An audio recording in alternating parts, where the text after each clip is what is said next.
gente, eu sou Almir César Filho, sou economista, trabalho no poder público justamente com o fomento econômico da produção da economia solidária e também da agricultura familiar. E vou tratar com vocês a comercialização da produção da pesca artesanal no circuito econômico de turismo de base comunitária.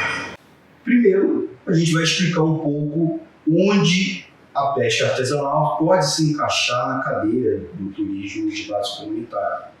O dinheiro circula, né? Como se ganha dentro da comunidade. Então vocês podem ver no quadro que a comunidade de pescadores artesanais e da agricultura familiar que está associada a essa comunidade de pesca artesanal tem a sua produção, mas também tem as atividades ligadas à visitação, à hospedagem, ao entretenimento, à experiência turística na comunidade. E nesse circuito, nessa cadeia, a produção dos pescadores artesanais se encaixa e é fonte de renda para esses produtores.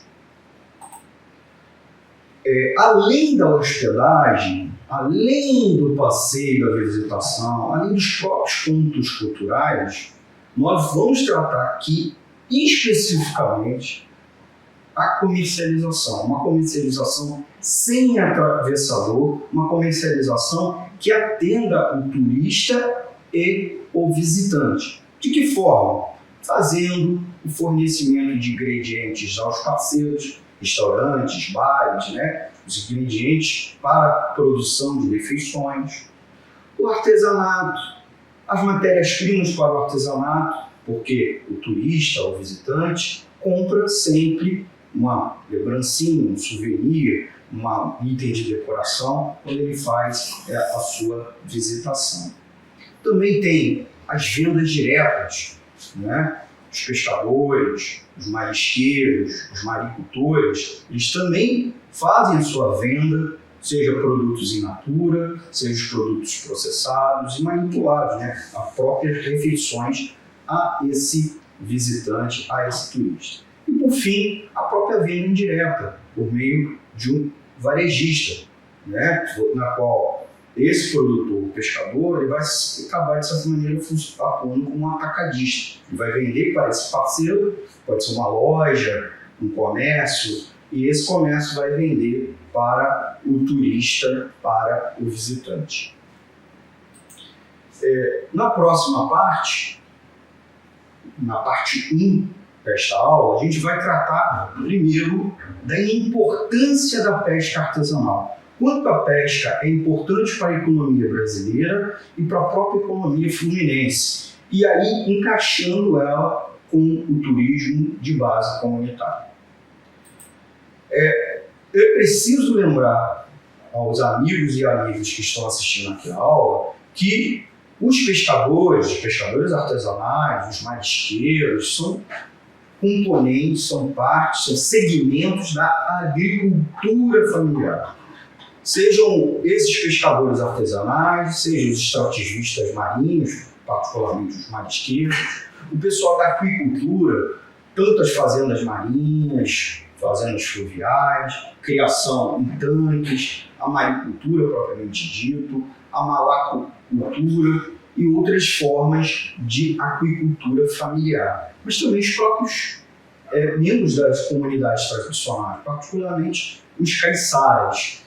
E, é claro, as entidades de organização econômica desses pescadores artesanais, extrativistas e aquicultores.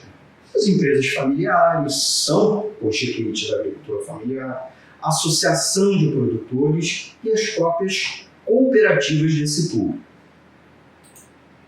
Aí, nesse quadro agora, a gente pode explicar para vocês a centralidade da pesca artesanal, né, e o quanto que ela pode gerar riqueza, pode gerar prosperidade para a comunidade, de forma, inclusive, solidária, principalmente. a gente aqui entende que 60% de todo o pescado consumido no nosso Brasil vem da pesca artesanal, não vem da pesca industrial. E ele, em boa parte, exercido nas comunidades tradicionais. E outra coisa, diversidade de espécies capturadas. Porque enquanto a pesca industrial está preocupada com alguns tipos de pescado, de peixes, moluscos e crustáceos, quem garante a diversidade alimentar é justamente o pescador artesanal, que tem domínio de mais espécies, né? E de mais também de práticas, como saberes e culturas diferenciadas que são importantes, inclusive, para a memória imaterial da nossa sociedade. E com pouco impacto ambiental comparado à pesca industrial, né? A gente também precisa frisar isso. É claro, tem dificuldade de infraestrutura, porque ela tem menos acesso para a pesca industrial, mas ela tem uma importância econômica muito grande. E, principalmente, é ela a principal responsável por trazer peixe para a mesa do nosso povo brasileiro. E aí, no quadro agora, no mapa, a gente consegue, esse é um mapa um pouco desatualizado, com as regiões do estado do Rio, principalmente teve algumas regiões que teve acréscimo de municípios, mas dá para ver a localização das colônias de pescadores, que é a principal forma, que vocês sabem, de organização territorial e comunitária da pesca artesanal, seja ela marítima, seja ela lacustre e principalmente também fluvial. Então a gente vê, inclusive, colônias de pescadores em municípios que não têm acesso ao mar. Por quê? São colônias de pescadores ligadas a grandes rios e rios com bastante pesca que o nosso estado tem, né? A gente mantém ainda essa tradição de pesca fluvial, pode até não chegar ao consumidor em grande quantidade, principalmente ao consumidor da região metropolitana do Rio de Janeiro, mas há também. E vocês veem a disposição dessa pesca artesanal em grande quantidade, às vezes na região metropolitana, dentro da Baía de Guanabara, que é o foco do nosso próximo mapa. A gente um pouco mostra aqui a dispersão, o mapa temático da produção. Quanto mais escuro, né, indo do azul escuro ao vermelho bem fechado, né, o vermelho bem fechado é uma grande produção pesqueira no estado. Vocês vejam que os pontos se concentram, né, no litoral sul fluminense, na região dos lagos, às vezes também um pouco ali no litoral norte, mas com muita força na Baía de Guanabara. A Baía de Guanabara, apesar de concentrar grande população, tráfego marítimo e atividades até de petróleo, petroquímica, né, principalmente de transporte de petróleo, você vê uma grande produção pesqueira. Então, temos muita pesca no nosso estado, né, e que é fonte de renda para uma grande parcela da nossa população. E no próximo mapa, a gente vai ver, inclusive, a Baía de Guanabara, especificamente, né, que é um ponto importante, onde a gente consegue ver os espaços de atividade de pesca. E, claro, cada um desses espaços de produção pesqueira tem uma comunidade tradicional ou uma comunidade de pescadores artesanais e de extrativistas marinhos. Nesse outro quadro, a gente consegue ver a dispersão e o volume de produção aqui mesmo na região metropolitana do Rio de Janeiro, na Baía de Guanabara e logo na sua saída.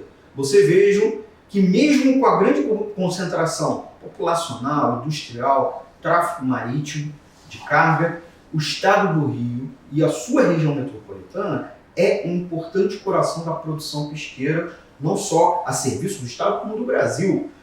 E junto a elas, a cada quadradinho, né, que você consegue medir a produção, a gente vê também, obviamente, colônias de pescadores, comunidades de pescadores sempre associados. Então, onde tem grande concentração de produção, também tem ali comunidades vivendo principalmente da pesca artesanal.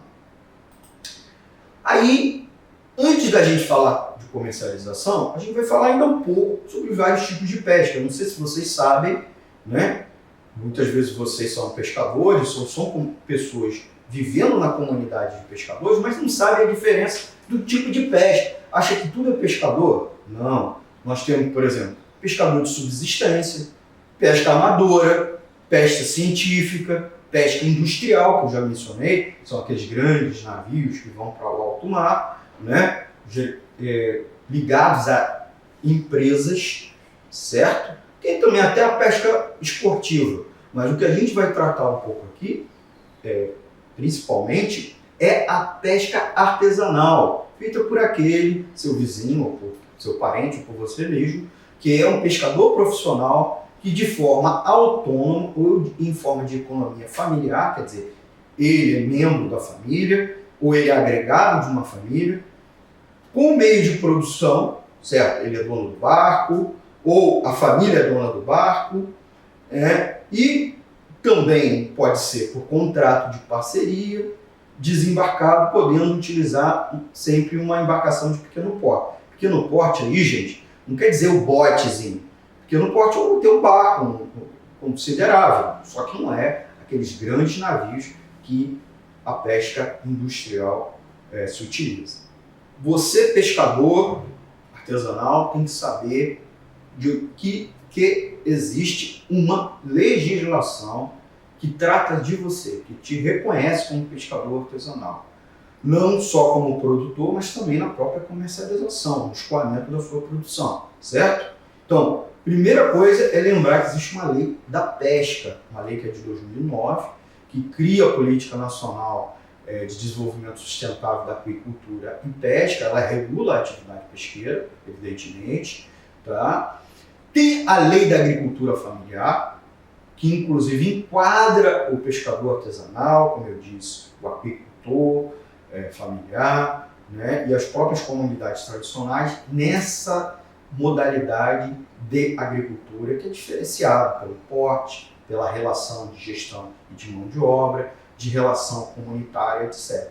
E, é claro, as instruções normativas, particularmente do Ministério da Agricultura, que tratam da inspeção, porque você está trabalhando com um produto de origem animal, gente, que tem alta periculosidade, tem risco biológico, risco sanitário, certo? Tanto para você, mas principalmente para o consumidor. Não só no ato de pescar, mas também de armazenar, distribuir a sua produção. Então, fique ligado nessa legislação, não só para proteger o consumidor, mas para proteger você também. E aí, finalizando essa parte nossa, a gente vai tratar do peso da agricultura familiar. Se fala muito da importância do agronegócio no Brasil. A pesca industrial, de certa maneira, está ligada a esse agronegócio, né? Mesmo que o pescado não seja enquadrado como commodity, mas a agricultura familiar no Brasil é que é a verdadeira produtora dos alimentos que chegam à mesa do brasileiro. Cerca de 70% a 80% de todos os produtos que chegam à mesa do brasileiro provém da agricultura familiar. Ela é responsável por geração de cada 10 empregos, 7 são empregos da agricultura familiar, dos empregos rurais. Cada 10, 7. E pelo menos a metade da produção bruta da agropecuária vem da agricultura familiar. Então, esse mito da importância do agronegócio, como eu disse, é um mito, certo? Importante mesmo é você, agricultor familiar. Eu já falei um pouquinho, só volto para destacar que os aquicultores, os extrativistas, os pescadores artesanais, mas também as pessoas que são de comunidades tradicionais, né, caiçara, não necessariamente está vivendo ali na comunidade, é membro da comunidade, mas é um pescador, certo? Mas você é um agricultor familiar, porque você é de uma comunidade tradicional. É claro que essa comunidade precisa ser reconhecida, né, pelo poder público como comunidade tradicional, então corre atrás disso. Existem também as comunidades indígenas, muitas praticam a pesca, e, é claro, as quilombolas, aqui mesmo no estado do Rio. Várias dessas comunidades ficam nessa fronteira entre uma comunidade só tradicional, enquadrada como, ou mesmo como quilombola. E as comunidades quilombolas são, sim, agricultores familiares. E como eu disse antes, as organizações econômicas ligadas à agricultura familiar, elas se reconhecendo como da agricultura familiar, elas são, claro, empreendimentos rurais familiares. Elas são parte integrante da agricultura familiar. Aí, já um pouco falando sobre a produção de pescado, porque se a gente vai falar de comercialização do pescado, a gente tem que falar um pouco do potencial dessa comercialização do pescado, seja no turismo de base comunitária, seja na economia de maneira geral. Então, primeira coisa, o consumo de pescado no Brasil é muito aquém, muito abaixo do que é o recomendado pela própria ONU, pela Organização das Nações Unidas, pelo braço dela que cuida de alimentação e agricultura, que é a FAO, né? A quantidade mínima indicada pela FAO é que um indivíduo, para obter uma vida mais saudável, ele precisaria consumir 12 quilos de pescado por ano, certo? 12 quilos de pescado por ano. Só que no Brasil, o consumo médio per capita por habitante gira em torno de 9,6 quilos, 9 quilos e 600 gramas de pescado por ano. Isso é muito abaixo, né? É quase 3 quilos a menos por ano, né? Quase um terço a menos. Então, para alcançar o indicado, a previsão no Brasil, assim, pela taxa de crescimento, que vai lá para 2025, 2020 e pouco. E nesse crescimento, a expectativa é que o brasileiro até ultrapasse essa mínimo recomendado pela FAO, chegue a 12,6 kg. Então a gente ainda tem um grande mercado a ocupar, diferentemente de outros lugares do mundo. Então, você pescador artesanal, você extrativista, temos um mercado importante aí, tem muito brasileiro ainda não comendo pescado e que a gente pode levar ele um pescado de qualidade. E aí a gente vai entrar na nossa segunda parte. A gente vai falar um pouco da comercialização propriamente dita. Tá? É importante a gente traçar aqui quais são os canais, mostrar para vocês, amigos e amigas que estão nos acompanhando, quais são os canais de comercialização. Você é produtor, você é agricultor familiar, lembrando, você como pescador artesanal é agricultor, você tem várias formas de escoar sua produção, muito mais do que meramente vendendo para o atravessador. Lembrando que esse atravessador, ele só vai pegar a sua produção e levar para o mercado varejista. Qual é o varejista? Supermercado, hotel, restaurante, exportação, levar para a Ceasa, para lá na Ceasa, né, no centro de abastecimento, as unidades da Ceasa venderem para o mercado varejista. Você pode fazer isso. Você pode levar para a Ceasa, mas isso dá muito trabalho, ainda mais se for de maneira individual. Você pode fazer uma venda direta, numa feira ou numa loja própria, uma peixaria sua, mas o que a gente vai preconizar aqui no curso, e sempre as melhores formas, é buscar o quê? A sua organização econômica coletiva. Então, constituir grupos formais, que são associações, cooperativas, e também um grupo informal, né, de agricultores, e através deles, né, o grupo vai levar sua produção para o Ceasa, para o mercado varejo, e, claro, vender para uma outra cooperativa central ou compras públicas, né, para merenda escolar, para os hospitais, etc. Como nós vamos tratar aqui de turismo de base comunitária, esse grupo formal ou informal, ele vai fazer essa intermediação para você e ajudar na sua formalização, que você depois vai ter questões, né, de nota fiscal, pagamento de impostos, declarações, etc., que esse grupo formal ou informal vai ajudar você, certo? Além do mais, esse próprio grupo informal pode ter sua venda direta, organizar uma feira, uma barraca numa feira, ter uma peixaria e, é claro, também fazer a distribuição para um supermercado, um hotel, um restaurante, dentro dessa perspectiva do turismo de base comunitária.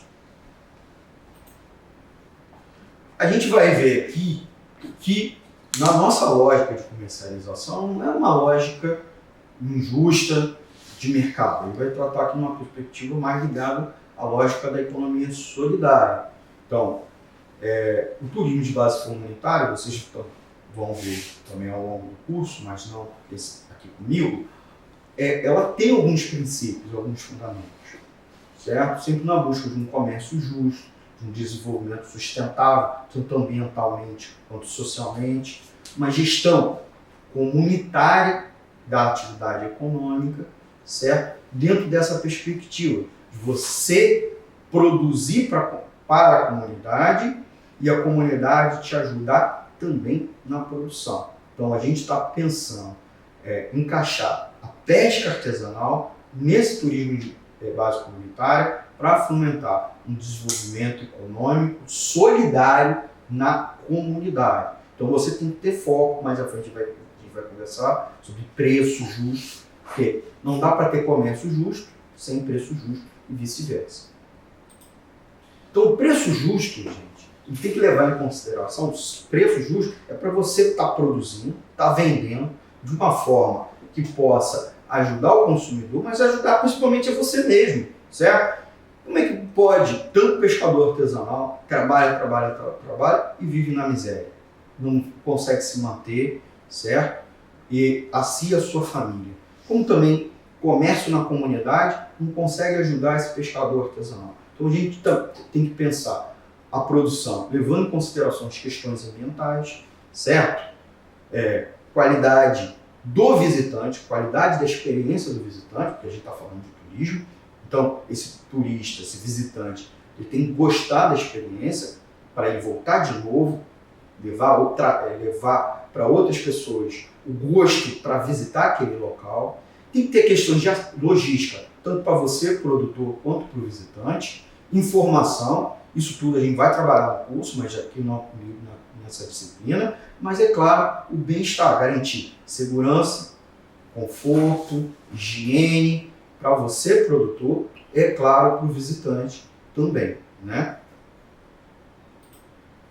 Então, qual é a questão chave disso tudo? É a organização econômica. A gente queria dizer para vocês que o turismo de base comunitária precisa, você que está cuidando da comercialização nessa atividade econômica, de se organizar de forma coletiva. Tem entidades produtivas, que a gente está chamando aqui de empreendimentos, que são individuais muitas vezes. Exemplo, a empresa familiar rural, você, pescador, pode ter sua própria microempresa, né? Você, nesse sentido, escoar a produção, você mesmo comercializar, certo? Lembrando que MEI, produtor rural, não pode ter MEI, certo? Né? Agora, se você comercializa o que você produz, aí sim você pode ter MEI. Tá? Produtor rural usa CPF, seu próprio CPF você cadastra na Secretaria de Fazenda. Muito simples, mas isso a gente vai discutir lá para frente e também em outras disciplinas. Agora, a melhor forma para ter o desenvolvimento local é você participar com cooperativa, com associação de produtores, porque aí, de maneira coletiva, você consegue se encaixar no turismo comunitário e, é claro, melhorar a comercialização do teu produto.